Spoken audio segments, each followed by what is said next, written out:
For behold, the Lord of hosts, takes away from Jerusalem and from Judah the stock and the store, the whole supply of bread and the whole supply of water, the mighty man and the man of war, the judge and the prophet, and the diviner and the elder, the captain of 50 and the honorable man, the counselor and the skillful artisan, and the expert enchanter.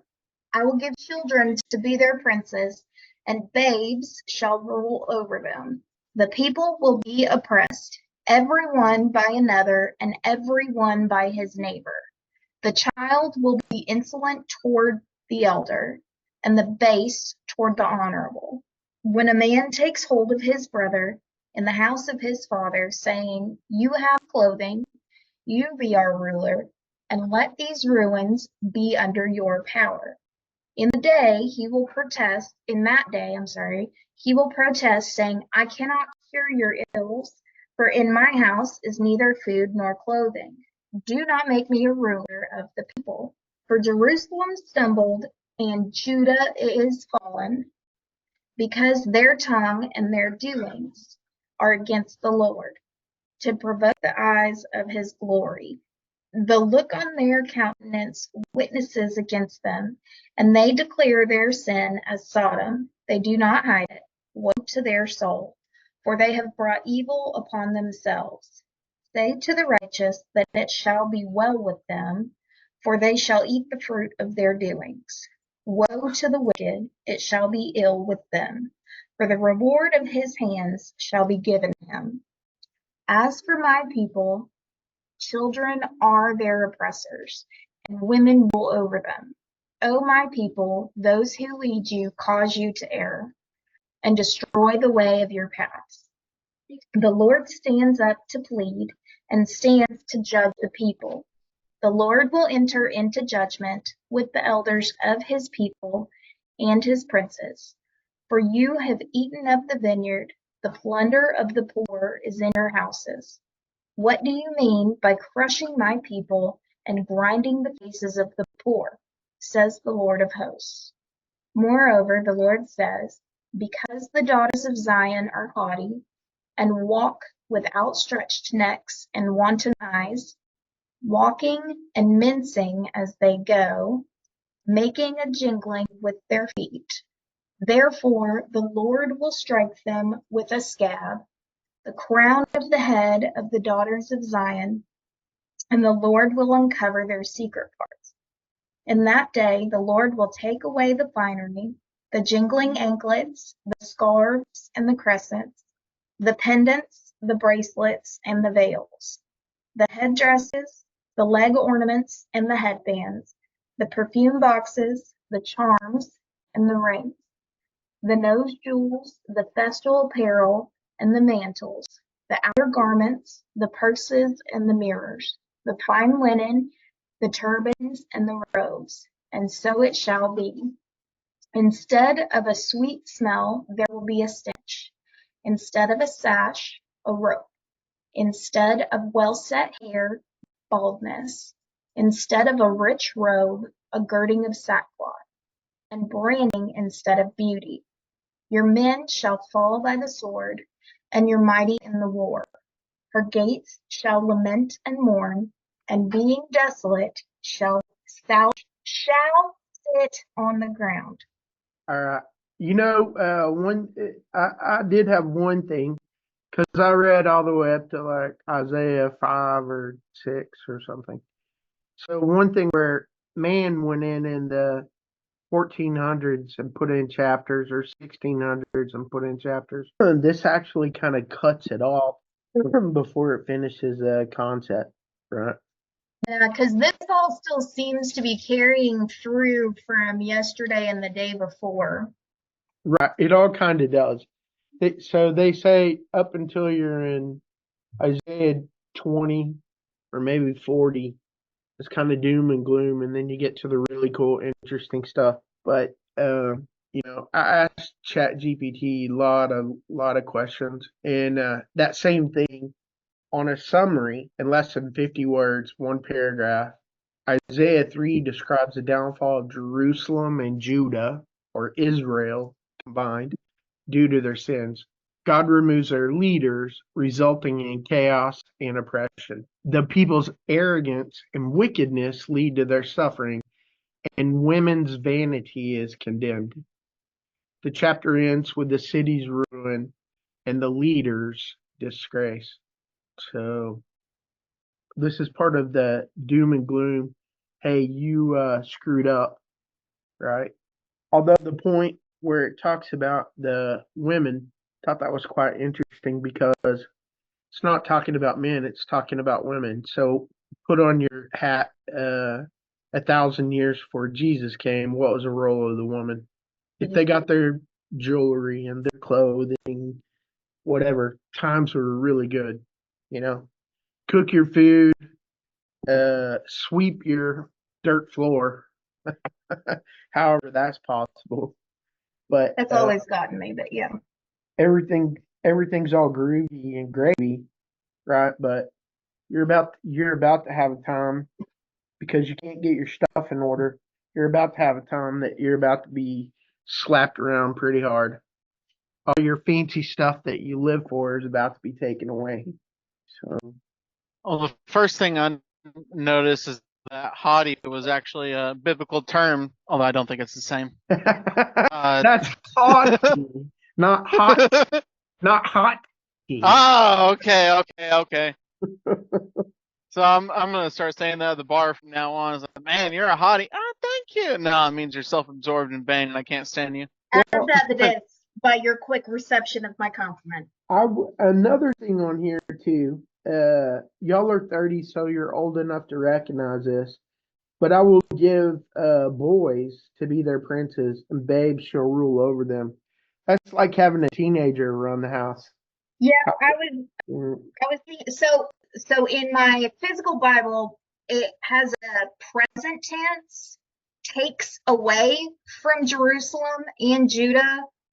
So the stock and store, bread, water, he takes away the mighty man, the man of war, the judge, the prophet. He takes away all the protection, provision, leadership, and guidance, basically.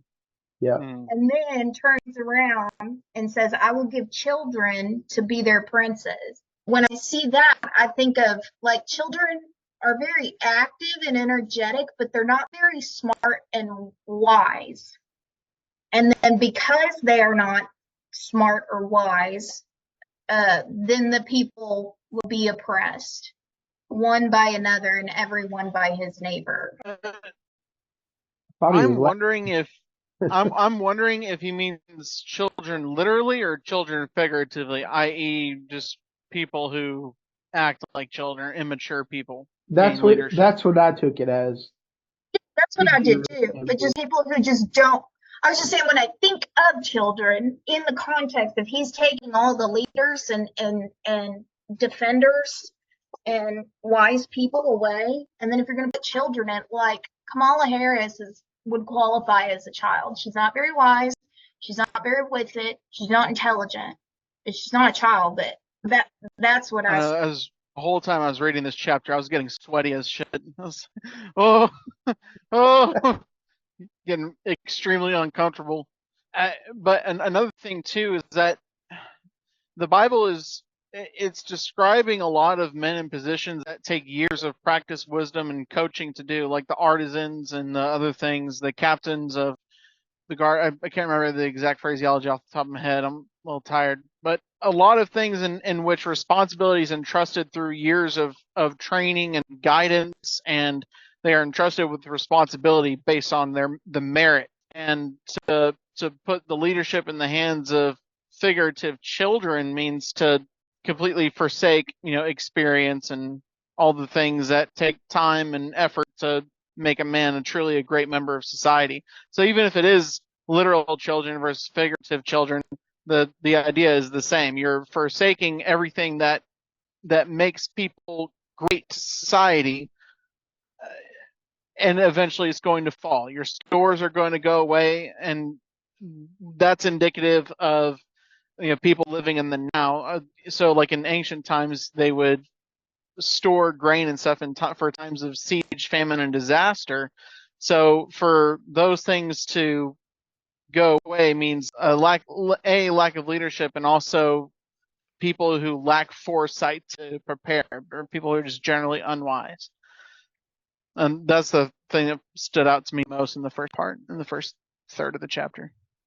Well, and then the next section, what stood out to me when it says, when a man takes hold of his brother in the house of his father, saying, "You have clothing, you be our ruler."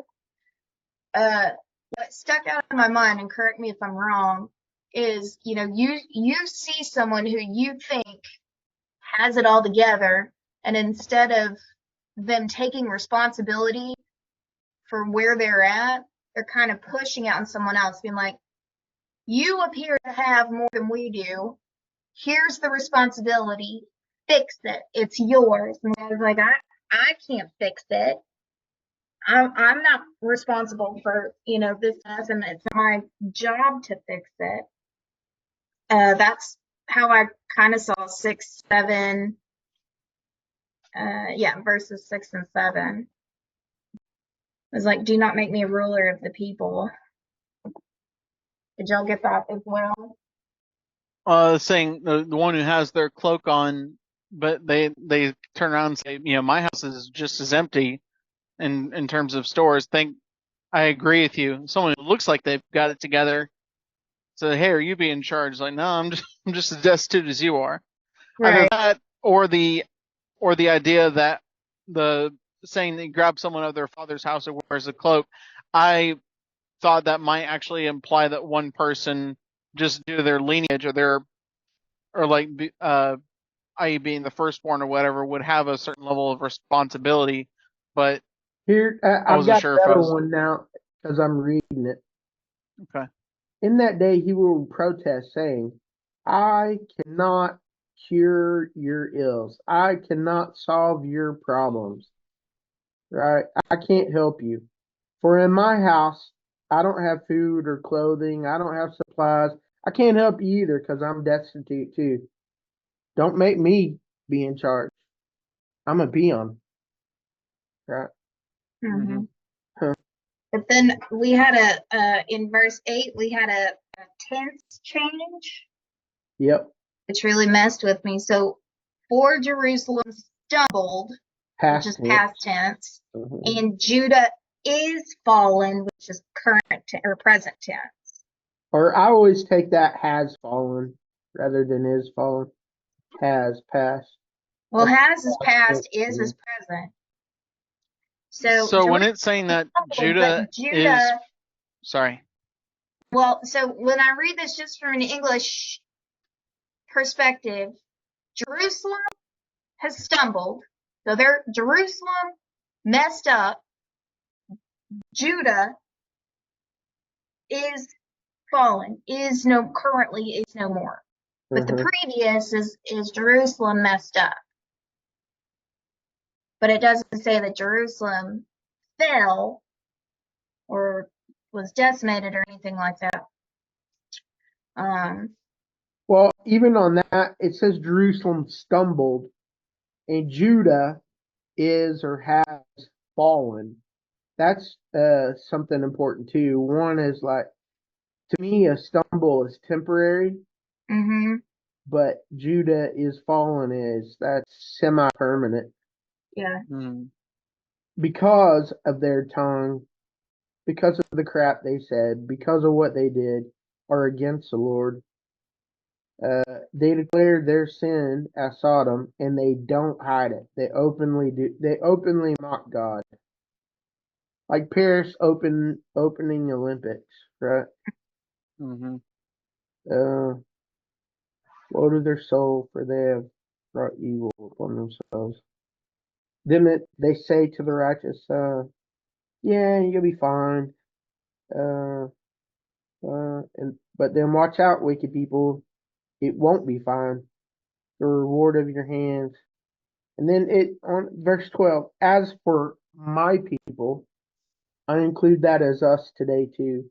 Because in all these prophecies, I know they're at the current time, but a lot of times they're also for future. Mm-hmm. So, as for my people, you could say Jews or us believers, children are their oppressors, and women rule over them.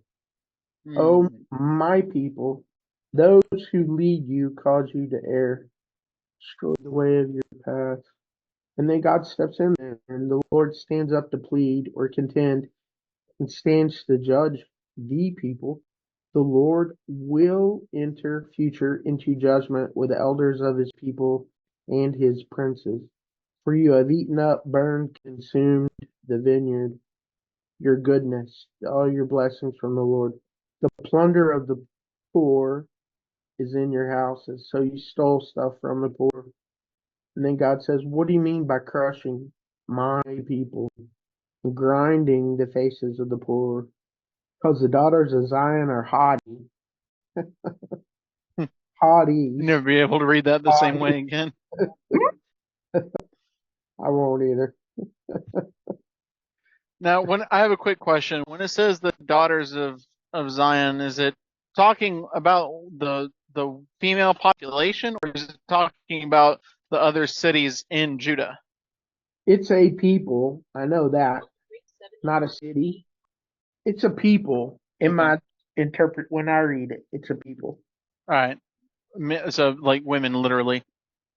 But all of Zion is all of Jerusalem, which includes Judah and Jerusalem. Well, so the daughters of Zion, how does that differ from the children of Zion? Because when I read that the first time too, that really threw me off that it specified just the daughters, or is that because in the next, like, I don't know. It's a because good question.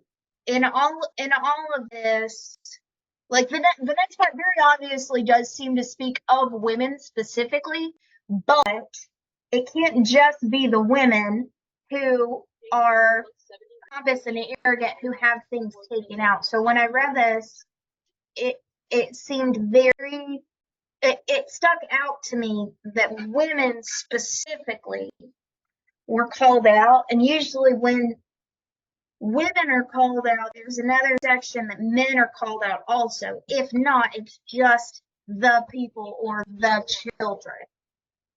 That's a good question. Uh, Yeah, you're cutting out And really bad. the it's like ordering at McDonald's. I'll take Mm-hmm. no ketchup. That'll be a large Big Mac, no ketchup, small fries, and a cherry cola. He left. I think he's gonna join back in a second. I'm just reading I asked GPT, what does it mean by daughters of Zion? It says generally it refers to the women of Jerusalem or the people of Jerusalem more broadly. It's used as a prophetic name. Zion is a prophetic name for Jerusalem, the holy city of the Jewish people.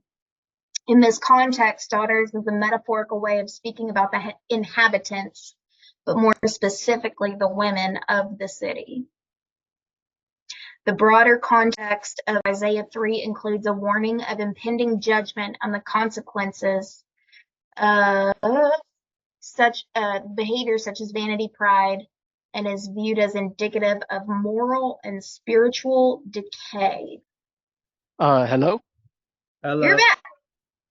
Uh, I think I think the devil was messing with my phone or my connection. I kid you not. I was trying to reconnect and it wasn't working, and I just had a weird feeling. I pointed at my phone, and said, "In the name of Jesus, be gone," and then it worked again. Hey, that's cool. Okay, Jess, what were you saying? I'm sorry. Trying to say that I understand what you're saying, that instead of referring to people, it's referring to women specifically in this chapter, but and it follows up with the men are going to die by the sword, which to my mind, if you're going to make it so like the women are become like slaves, they get looted and then put in sackcloth and the men die, then that means they're going to be given over to a military takeover of some sort immediately fall, or they're going to be taken over by a hostile nation. Well, so what you missed when the devil was messing with you, as he so rudely likes to do, I typed into GPT in Isaiah 3:16, what does it mean by the daughters of Zion? And it says, daughters of Zion generally refers to the women of Jerusalem or the people more broadly. In this context, daughters is a metaphorical way of speaking about the inhabitants, but specifically the women. The prophet Isaiah is critiquing the behaviors and attitudes of the people of Jerusalem. The daughters of Zion are being called out for their vanity, pride, and ostentatious behavior, which is viewed as indicative of moral and spiritual decay. The broader context of Isaiah 3 includes a warning of impending judgment and the consequences of such behavior. So I didn't, when I first read it, I did not see moral and spiritual decay.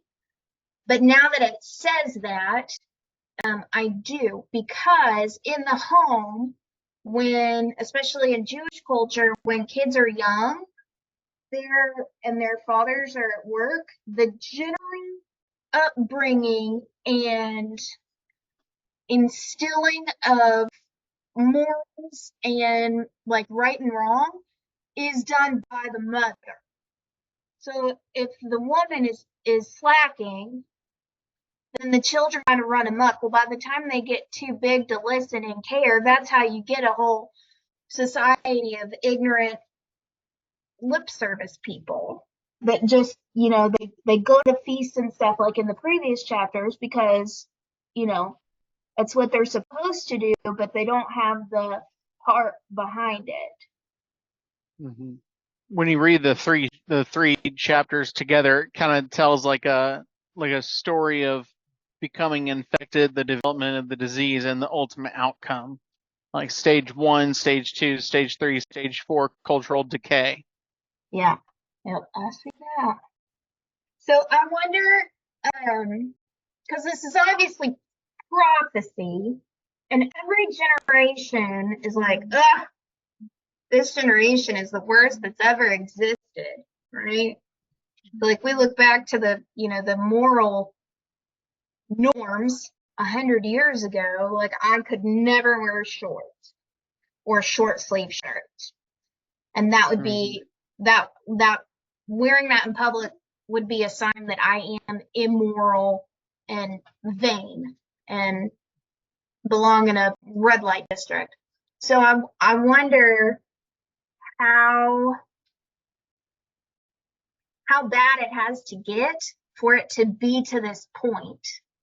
Because it says Jerusalem is stumbled, but Jerusalem's been rebuilt in present day. But Judah is fallen, not will be. So, and there are a lot of countries right now that are ruled by ignorant people who don't have the wisdom to be in the positions that they're in. Ruled by women and children. Yeah. Yeah.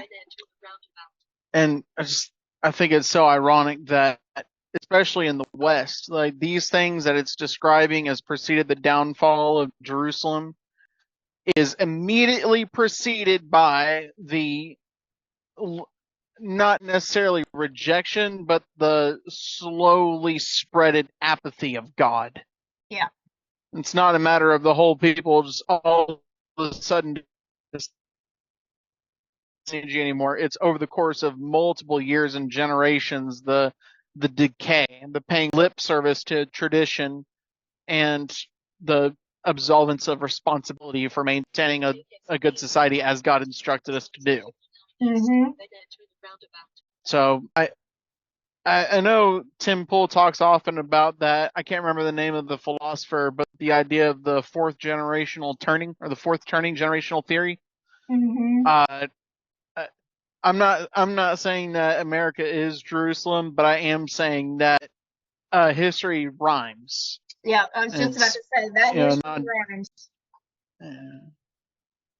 In that day. Uncle Elsie, you still here? Yeah, I'm here. I was referencing with some Jewish stuff. Uh, my version of the Bible says, "In that day, the Lord will take away the finery, the jingling anklets, the scarves, the crescents." And it didn't have much commentary on daughters of Zion. It just said Jews.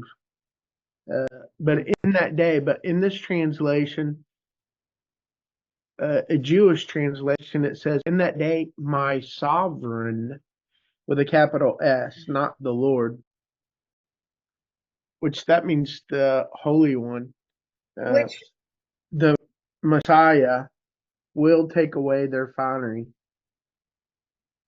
So in that day, Jesus, we're assuming he's the Messiah. I'm pretty sure he is. Jesus will take away the finery. He'll take away their stuff.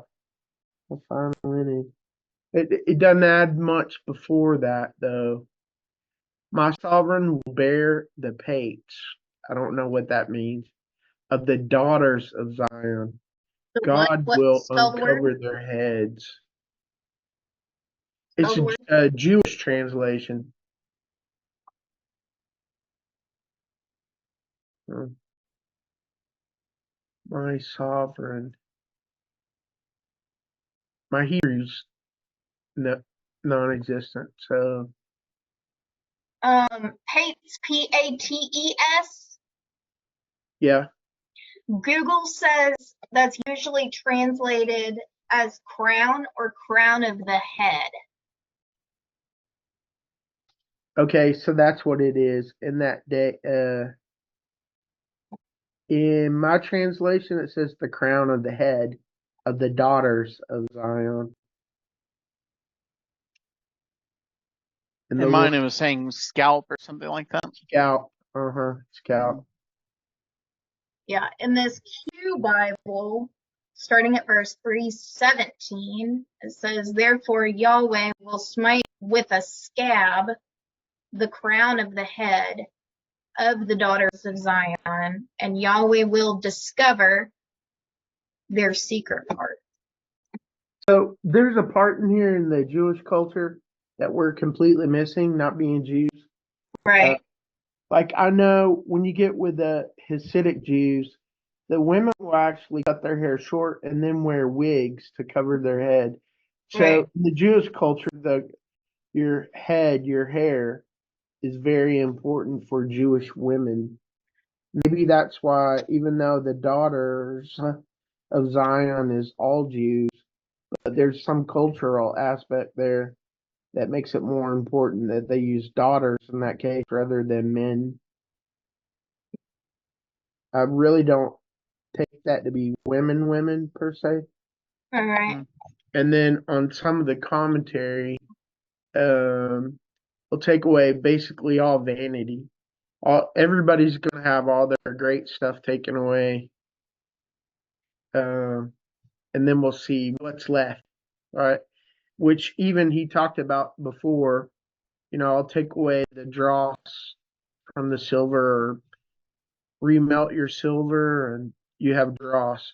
Dross are impurities and crap that's left. So maybe that's it. He's giving them a pretty harsh warning. Hey, man, this stuff's coming. Now, spiritually speaking, uh, it could, if you apply to today's realm, I take that as this, like, I know all the Old Testament didn't exist. So before we had the New Testament, they would still convert people over to becoming Christians with the Old Testament. So maybe that's part of what all this is like prophetically speaking, hey man, clean up your act because Jesus is coming. Mm-hmm. Maybe. I don't know. I'm googling um, about the significance of women's hair in the Torah, because I Uh-huh. think you're right. I think there's a cultural significance that we're not catching. So I when I know yeah, find something, I'll let you know. I know there is because the Hasidic communities, when a woman gets married, she actually cuts her hair short but they all wear wigs. It's kind of funny looking. I'm like, let's see, like, why would you do one just to, I don't know.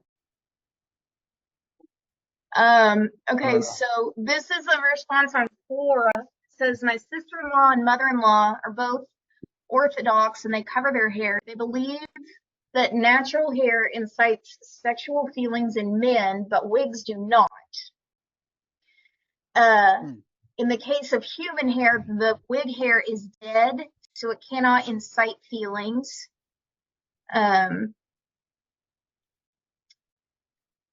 Which seems interesting. Well, that's it. If a woman, back at the time she's not working, she was seen as a object of sex and someone to run the household. Uh, if you cut off her hair and expose her scalp, you take away half her function. So, I'm not being sexist about this. I'm just being. No, I understand, because that's the cultural basis. I understand it. So you make them undesirable. They go from desirable with makeup. That's like today, a woman with makeup or without makeup. I'm like, good God, woman, put something on your face because you're scary. Mm-hmm. Most of them. That's it. Really, if you had to sum that up, you go from something desirable to something that is undesirable. You got sores on your head. You smell bad. You got no hair. Going to put you back to your natural state. Although everything's vanity and all your wealth and opulence, they're not anything. We're going to set the record straight, maybe. I guess. I think we really missed part of that Jewish heritage, Jewish culture. Yeah, I think you're right. But it's still a warning for people. It's like, because even in this, though, it says the Lord, but in this version, it says my sovereign, and then another one you read, Yahweh. So God's going to slap you around, man. Because you mocked me, we're going to slap you around a little bit. You better believe in Jesus. And it could be a direct message to Jews, not believing Jews. Yeah. Hey, man, the Messiah's coming back. You don't believe. You had an opportunity to believe and you don't. I don't know. But then we need a Christian Jew on our thing. We sure do. We need a Christian Jew. Yeah, to explain all this to us. Like a Messianic Jew? Yeah. Oh. Yeah, they're out there somewhere. Oh, there's a bunch of them. He's just saying we need one on this chat to explain what we don't understand, because it's just not part of our culture. Either that or like one of those Jewish grandmas that makes brisket for Passover or whatever. Yeah. Like not the Texas kind, but like the Jewish kind. The Jewish kind. Mm-hmm. I mean, I think honestly that's probably where anti-Semitism comes from. People get all excited to come over for brisket and they serve them that shit instead of like Texas barbecue. Sorry, I had to bring some levity back to it. I'm here for it, man. So yeah, based on all of my reading, the main reason is to not entice people sexually, and then the other part of it is for to cover their natural hair as a sign of submission to God. There is submission. Let me read something. This actually comes from Jewish Rashi, Rabbi Rashi on Isaiah, but also through GPT. Right. So I'm trying to incorporate as much Jewishness as we can into this. Mm-hmm. But it's basically in 3:16, the daughters of Zion is on symbolism of vanity and moral decay. So the daughters of Zion are often seen as representing the city's societal elite and their luxurious lifestyles. Their behavior and appearance symbolize a vanity, pride, and the moral decay prevalent in society.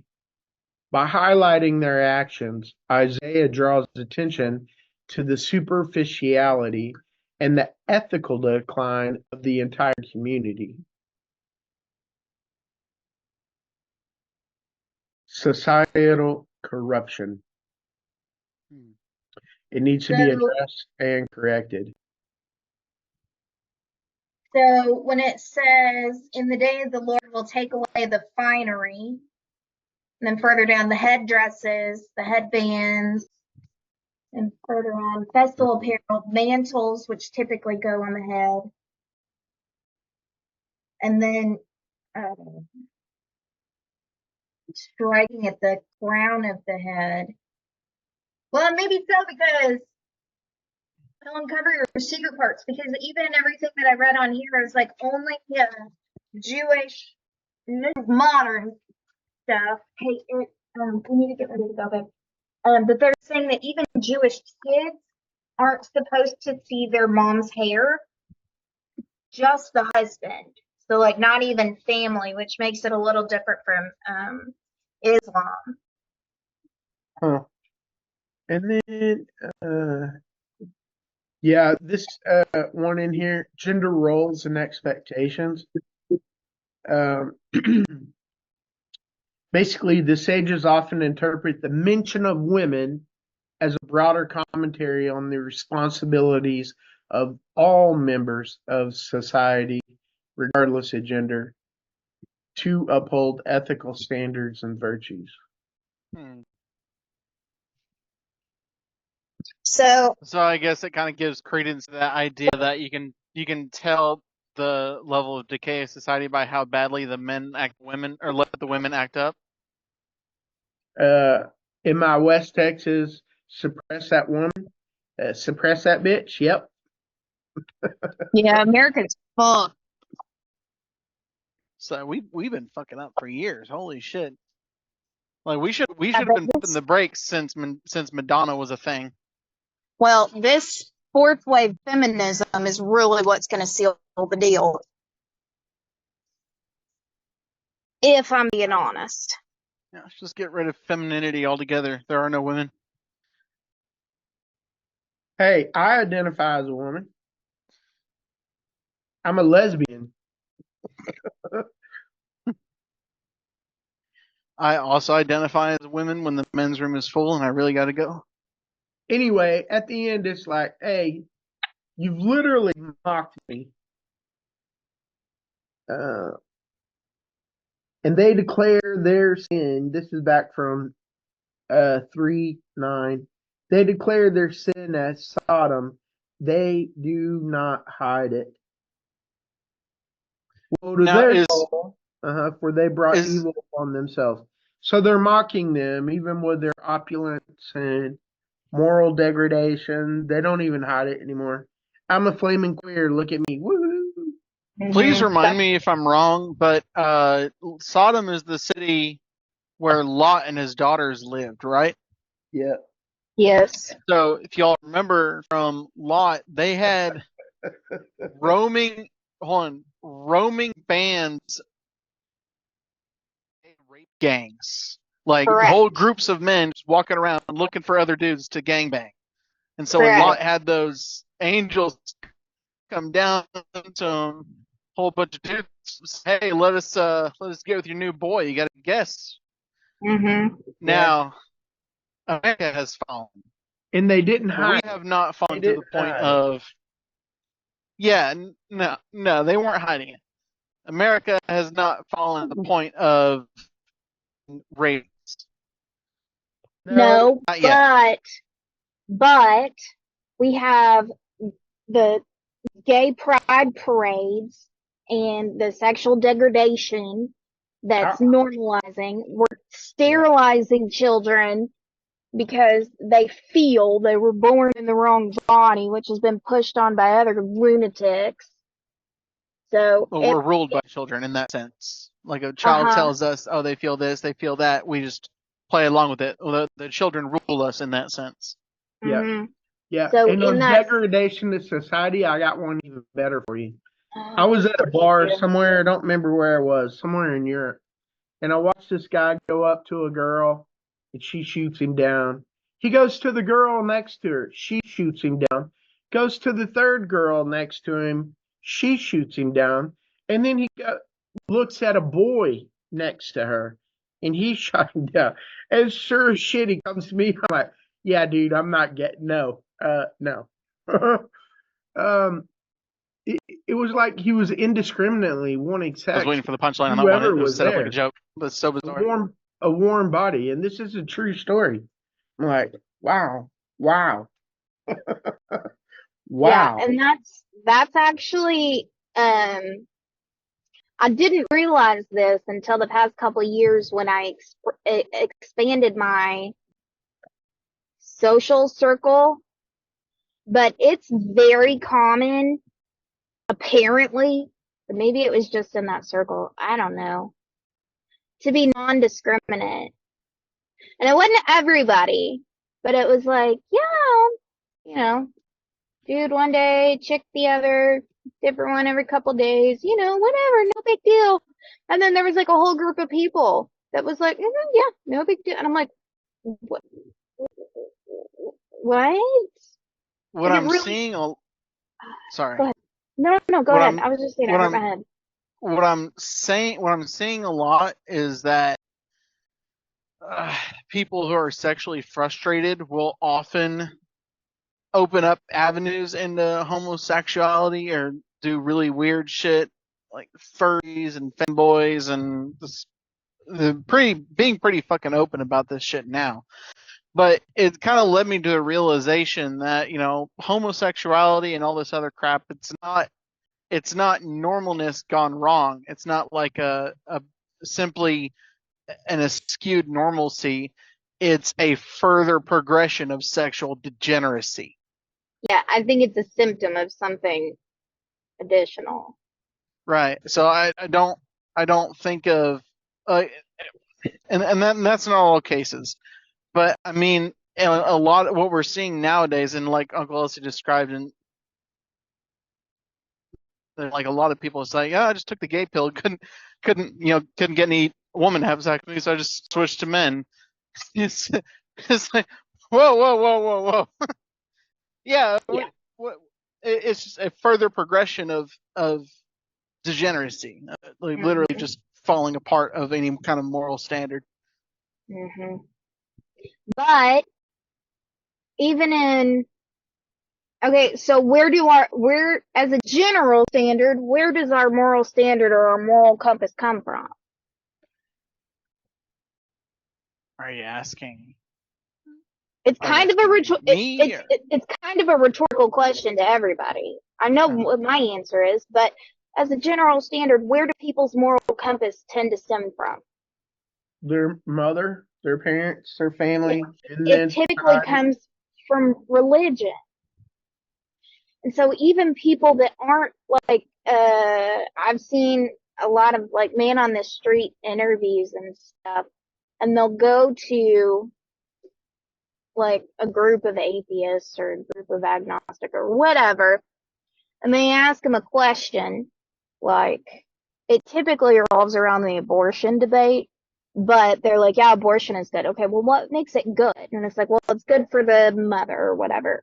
Okay, how do you define something as good? And it's like, well, it's positive. It's like, okay, well, crack addicts feel positive when they take crack, and eventually they die because of it, and they hurt people and they harm people. So is that good?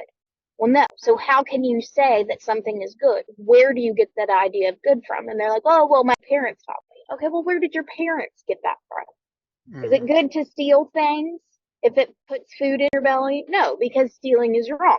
Who says stealing is wrong? And all those people, it really hurts their brains when they find out that their moral ethics originally derived from religion that they don't believe in, and then it cracks their whole worldview, and they don't It's know kind what of to like do about it. kind of like when you draw a straight line and a curvy line next to each other, like a wavy line. Well, how do you know one line is wavy? Because you know what straight is. Right. And then you have, okay, well, let's think about it. Religion is the practice of understanding objective truth in a very basic sense. Okay, well, even if you yourself are not a religious person, you live in a society of religious people who, through social reinforcement, demonstrate the values of it. So the echoes of that objective truth are still there. And I guess the Exactly. more and more you plug your ears to it, i.e., the more you convince yourself that the old ways or tradition is wrong and that your relatives and ancestors are racist and bigots and you shouldn't listen to a thing they say, the further and further you detach yourself from the remnants of objective truth that live in your subconscious, and the further and further you stray from it, the more degenerate you become, until you live in a Right. state of aimlessness because you no longer know what straight is. Right. God, that was so That was dark. I'm inclined to. I'm glad we have that on recording. Yeah, don't Yeah, don't you put see that why I in like my having my political campaign. conversations with him? No, it's in GPT's mind for forever. What'd you say Which time? before GPT? Oh, I was like, do you see why I love talking existential whatever with him all the time? Yeah. Profound.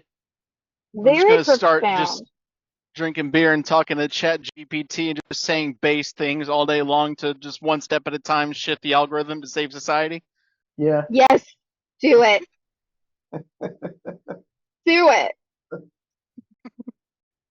He's I'd like, like "What's to Justin see doing? But how is he saving society? He's just yelling shit at his phone." I'd like to see major trends out of GPT, any one point in time. Like the search engines, you have certain keyword terms that Mm-hmm. show trends. I'd like Well, to ask it. Your computer, ask it. Give me the search trends for the last 9 months or whatever.